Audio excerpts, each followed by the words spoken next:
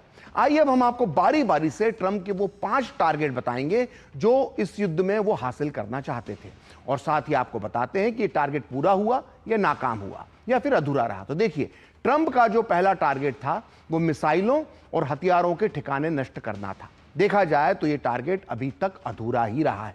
America और Israel का अहम मकसद था कि ईरान की मिसाइल ताकत को कमजोर कर दिया जाए। इसके लिए दोनों देशों ने बैलिस्टिक मिसाइल लॉन्च करने वाले ठिकाने, मिसाइल बनाने वाली फैक्ट्रियां, मिसाइल स्टोर करने वाले गोदाम पर हमले किए। यकीनन इन हमलों से ईरान की मिसाइल क्षमता को नुकसान हुआ है, लेकिन अब भी ईरान के पास काफी मिसाइलें बची हुई हैं और वो लगातार हमले कर रहा है। जाहिर है कि ईरान ने अपनी मिसाइलें अलग अलग जगहों पर छुपा रखी हैं। और अब हम बात करते हैं ट्रंप के दूसरे टारगेट की। तो ट्रंप का दूसरा टारगेट क्या था? ईरान की नौसेना को खत्म करना। कहा जा सकता है कि ट्रंप ने टारगेट करीब करीब पूरा कर लिया है।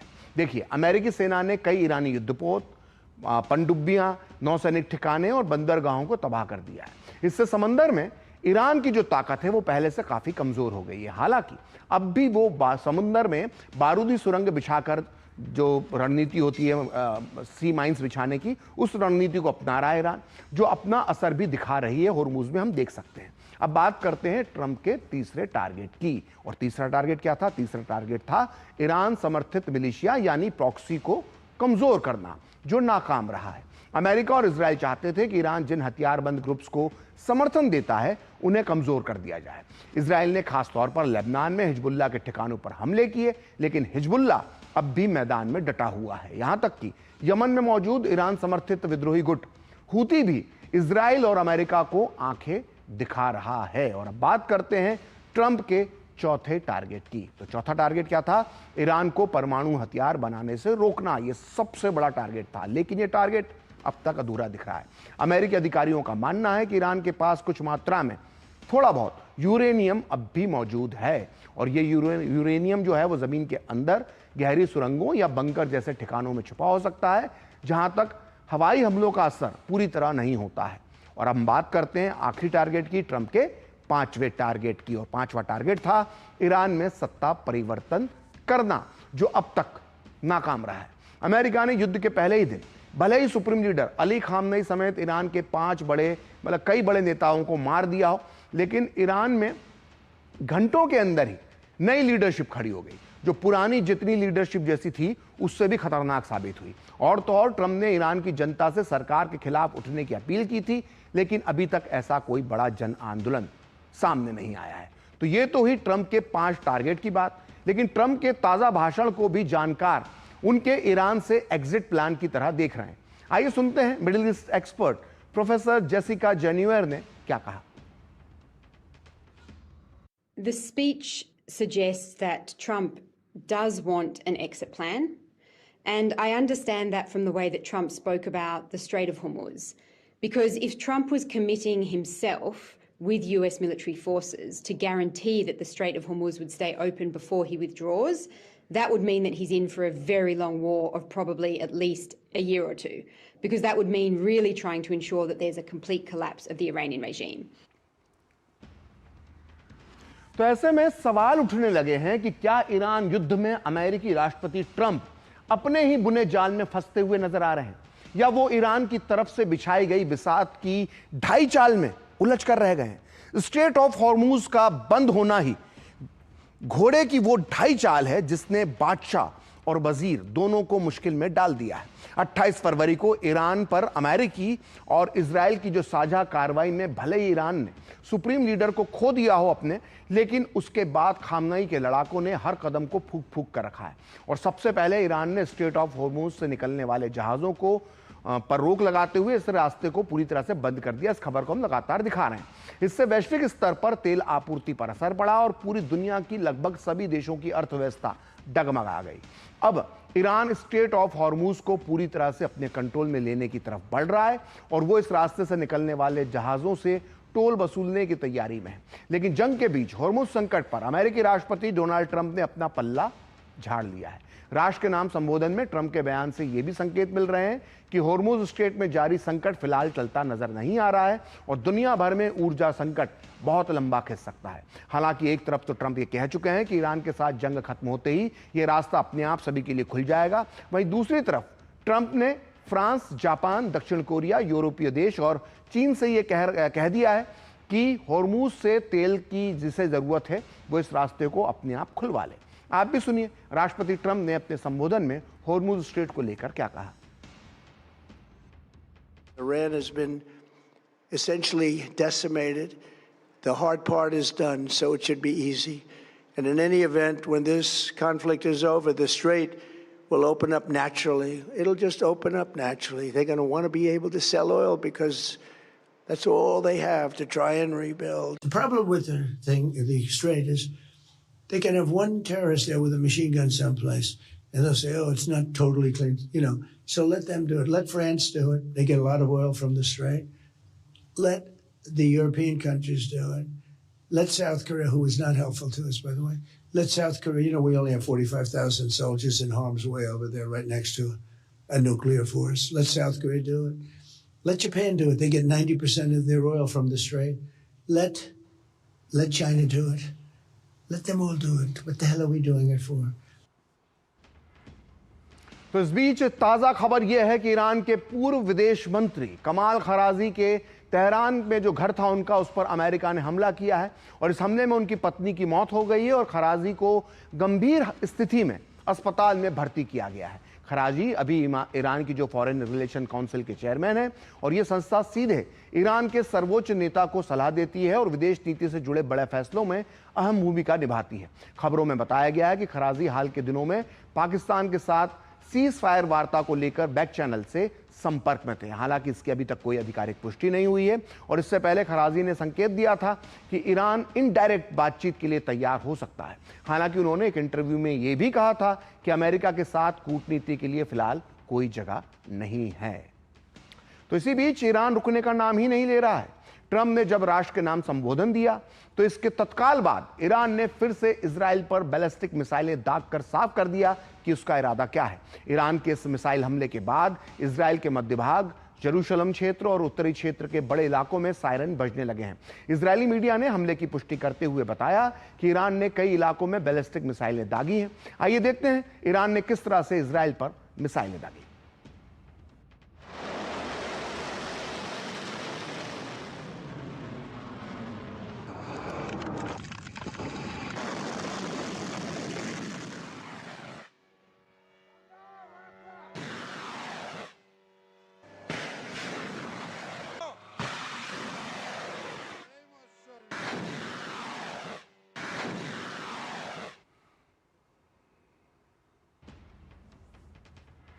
तो वहीं कल रात ईरान ने अमेरिकी कंपनी अमेजन पर बड़ा हमला किया है। ईरान ने बहरीन में अमेजन के डेटा सेंटर पर निशाना साधा और रॉयटर्स की रिपोर्ट के मुताबिक बहरीन के गृह मंत्रालय ने इस खबर की पुष्टि की है। ईरान के इस हमले के बाद बहरीन में अमेजन का क्लाउड कंप्यूटिंग ऑपरेशन क्षतिग्रस्त हो गया है और यह पहली बार है जब किसी देश ने युद्ध के दौरान जानबूझकर कमर्शियल डेटा सेंटरों पर हमला किया है। आपको बता दें कि IRGC ने एक दिन पहले ही अमेरिका को एक धमकी दी थी कि वो मिडिल ईस्ट में स्थित अमेरिकी कंपनियों जैसे माइक्रोसॉफ्ट, गूगल, टेस्ला, IBM और एप्पल को निशाना बना सकता है। और ईरान ने कहा कि ये कंपनियां ईरान अमेरिका युद्ध में शामिल हैं और IRGC ने कहा है कि इन कंपनियों के कर्मचारी जो हैं वो अपने दफ्तरों से दूर रहें। तो पूरा सच में वक्त है एक ब्रेक का और ब्रेक के बाद बताएंगे पश्चिम एशिया के हालात पर भारत सरकार कैसे रख रही है लगातार नजर।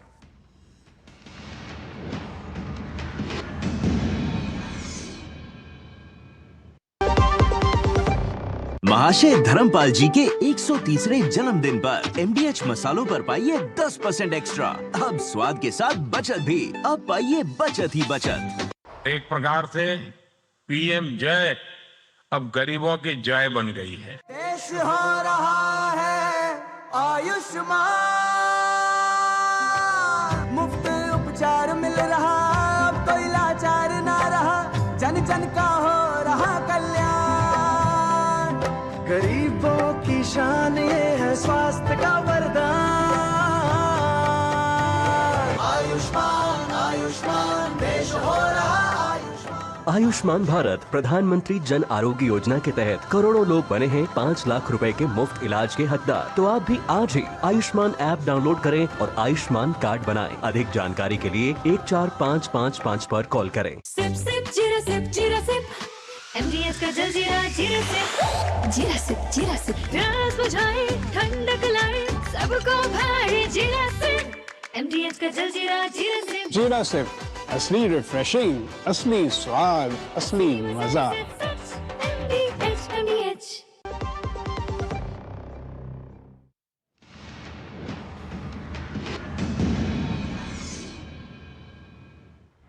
तो ब्रेक के बाद पूरा सच में आपका फिर से स्वागत है। और पश्चिम एशिया में पल पल बदलते हालात के बीच भारत सरकार सतर्क है और हालात पर लगातार नजर बनाए हुए है।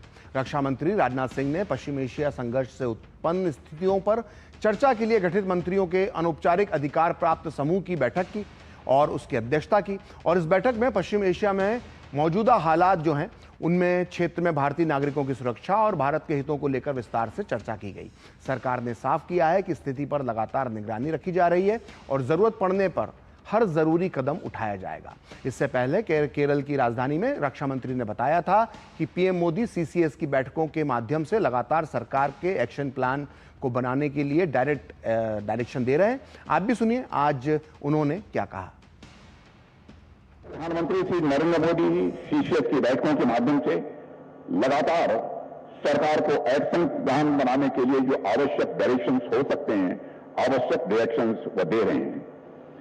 उन्होंने मेरी चेयरमैनशिप में भी वेस्ट एशिया की सिचुएशन को लेकर एक इंपावर्ड ग्रुप ऑफ मिनिस्टर भी बनाया है।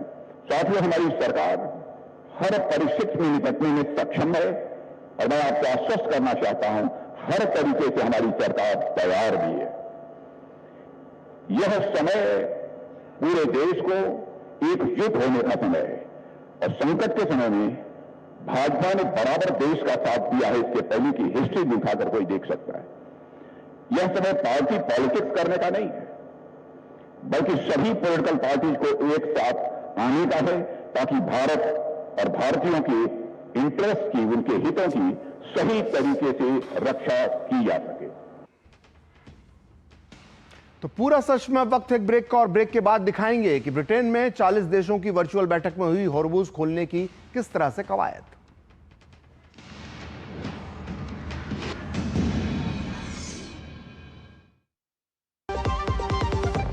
महाशय धर्मपाल जी के 130वें जन्मदिन पर एमडीएच मसालों पर पाइए 10% एक्स्ट्रा। अब स्वाद के साथ बचत भी। अब पाइए बचत ही बचत। एक प्रकार से पीएम जय अब गरीबों की जय बन गई है। देश हो रहा है आयुष्मान, मुफ्त उपचार मिल रहा, अब कोई लाचार ना रहा, जन जन का हो रहा कल्याण। गरीबों की शान ये है स्वास्थ्य का वरदान। आयुष्मान आयुष्मान देश हो रहा आयुष्मान। आयुष्मान भारत प्रधानमंत्री जन आरोग्य योजना के तहत करोड़ों लोग बने हैं 5 लाख रुपए के मुफ्त इलाज के हकदार। तो आप भी आज ही आयुष्मान ऐप डाउनलोड करें और आयुष्मान कार्ड बनाएं। अधिक जानकारी के लिए 14555 पर कॉल करें। गोल्डी छोले मसाले, जहाँ जाए रिश्ते बनाए। गोल्डी लाए हैं फ्रेश लॉक टेक्नोलॉजी जो रखे मसालों को हर समय फ्रेश।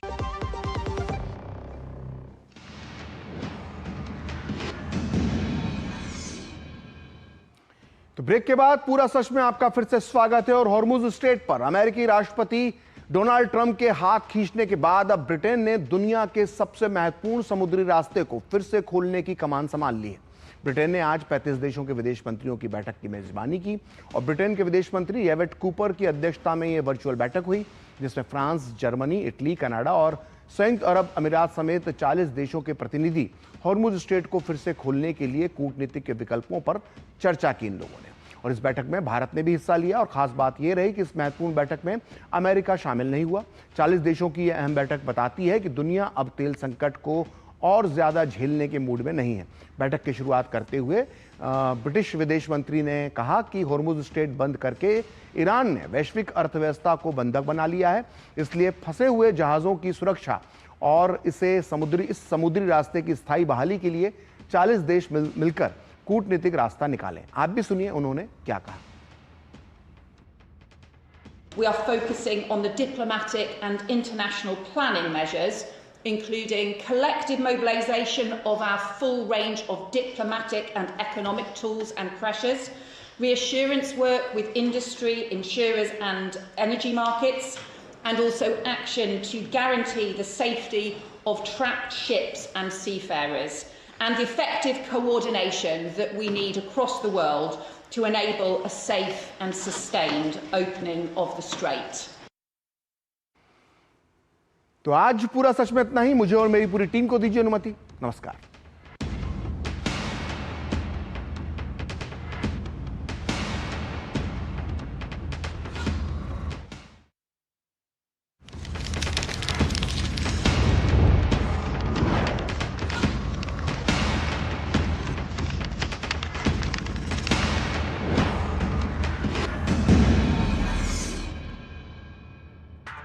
पूरा सच के प्रायोजक थे देगी मिर्च का तड़का।